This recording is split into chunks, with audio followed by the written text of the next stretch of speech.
Llull se situa a l'origen, just al punt d'inici de la literatura catalana, i ho fa amb unes magnituds que després mai més no hem pogut recuperar. Hi ha molt pocs autors universals que puguin comparar-se en proporcions pel que fa a l'obra escrita i a la qualitat literària i a l'interès del seu pensament, com és el cas de Llull. Llull és un esclat de literatura, és un esclat de paraules, és un esclat de pensaments en un moment determinat.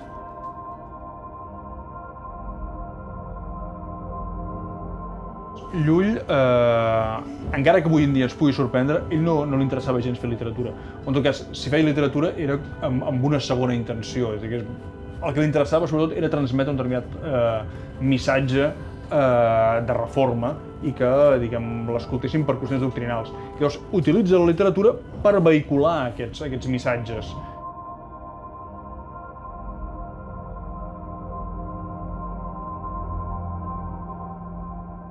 I des d'aquest punt de vista doncs, podem citar el seu interès pel diàleg interreligiós, per l'aproximació entre cultures diferents, ens parla també especialment de la necessitat de la raó.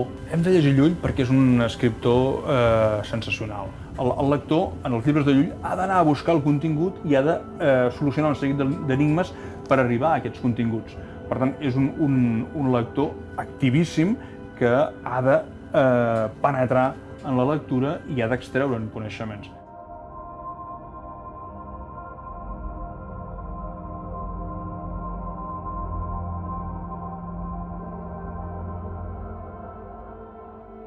Llull és un esclat de paraules, de textos, d'activitat.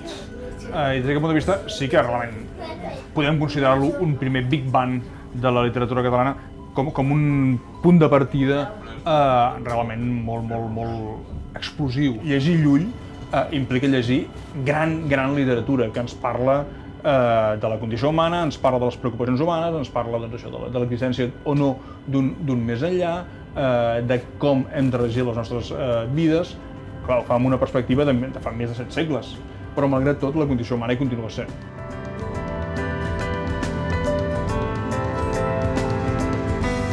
I Llull és excepcional.